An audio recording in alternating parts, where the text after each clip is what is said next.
Gelandang serbaguna Udinese diminati AC Milan, bisa bermain di dua lini tengah, transfer lebih murah. Mercato musim panas akan segera tiba di bursa transfer Liga Italia Serie A.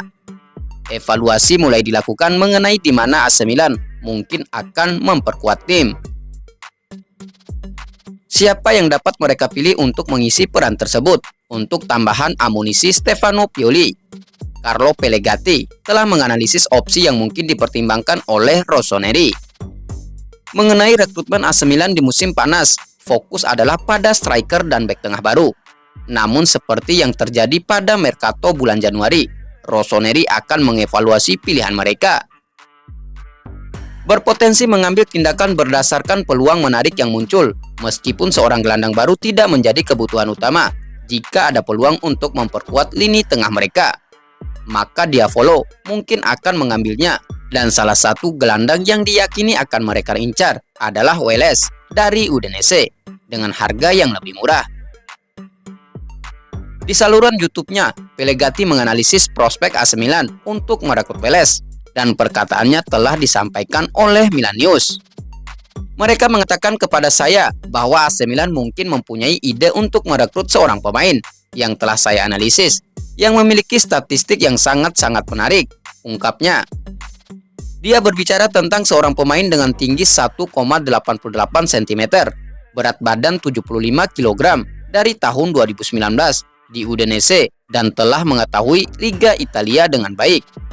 Biayanya berkelanjutan, 7 juta euro, 10 juta euro, dan 12 juta euro. Ia lahir pada 4 April 1995, jadi ia berusia 29 tahun dalam 2 minggu. Namanya Welles, meski angka transfer belum dijelaskan, tapi diyakini harganya akan terjangkau bagi AC Milan.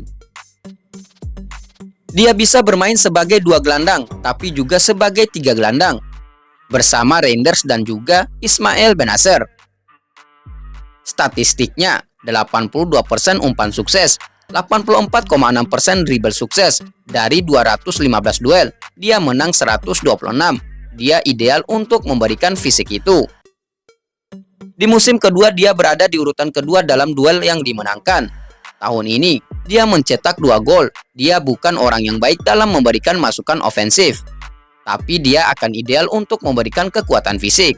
Saya harap itu adalah ide dan jalan yang bisa diambil Milan. Lanjutnya, jika Rossoneri mencari bala bantuan untuk memperkuat lini tengah mereka, maka ia bisa menjadi rekrutan yang sangat cerdas, mengingat keserbagunaannya dalam sifat yang berbeda dengan gelandang lainnya di klub. Sementara seorang gelandang baru tidak berada di urutan teratas daftar kebutuhan. Omong kosong macam apa ini?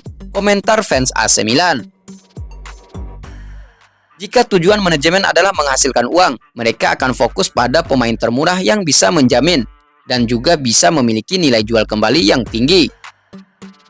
Mereka akan membeli pemain berkualitas lebih tinggi hanya jika mereka pikir hal itu akan meninggalkan kualitas pemain lain, atau secara drastis meningkatkan peluang kami untuk mendapatkan keuntungan lebih besar dari kompetisi.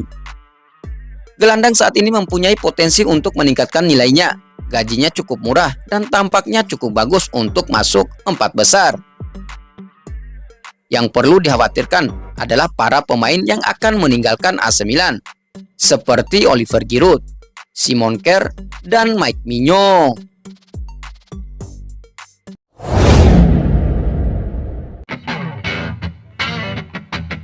Rafael Leao kembali ke performa terbaiknya, kilasan prestasi di tahun 2024.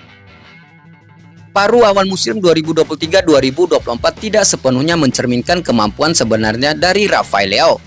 Namun permulaannya di tahun 2024 menunjukkan bahwa ia kembali ke performa terbaiknya atau hampir mencapainya. Pada Kamis malam, Leo mencatatkan gol dan kemenangan 5-2 Portugal atas Swedia. Prestasi yang sangat mengesankan mengingat ia hanya bermain selama 45 menit. Namun sayangnya ia tidak akan memiliki kesempatan untuk meningkatkan rekor internasionalnya karena meninggalkan kamp Portugal lebih awal karena alasan rotasi, yang juga memberinya kesempatan untuk beristirahat lebih lama mengingat jadwal yang sangat padat. Masa internasional Leo diapresiasi dengan baik oleh AC Milan karena beberapa alasan. Pertama, ia kembali tanpa cedera lebih awal dari perkiraan, yang merupakan hal yang sangat positif mengingat pentingnya beberapa pertandingan yang akan datang. Namun yang lebih penting adalah kemampuan Leo untuk terus melanjutkan performanya di tim nasional Portugal, terutama dengan gol-gol brilian yang ia cetak.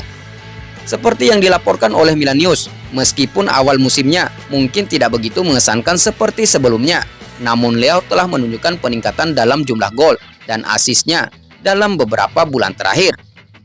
Namun yang lebih penting adalah konsistensi yang ia temukan kembali, menjadikannya salah satu pemain terbaik di dunia di posisinya. Baik bersama Portugal maupun AC Milan, Leo telah menjadi sosok sentral yang mampu menciptakan ancaman di setiap kesempatan yang diberikan.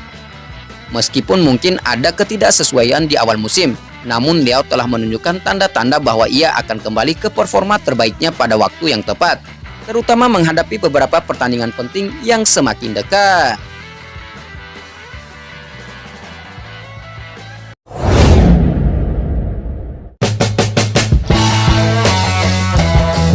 Oliver Giroud jujur tak suka VAR, bikin pertandingan jadi lambat. Striker AC Milan Oliver Giroud mengaku jujur tak suka dengan teknologi VAR. Sang veteran menegaskan bahwa teknologi memperlambat permainan. "Maafkan saya, tapi yang sedikit mengganggu saya adalah VAR," ujarnya kepada Channel Plus. "Ini membutuhkan waktu yang lama. Mereka membuat Anda menunggu dan meskipun demikian, mereka masih bisa membuat keputusan yang salah," lanjutnya.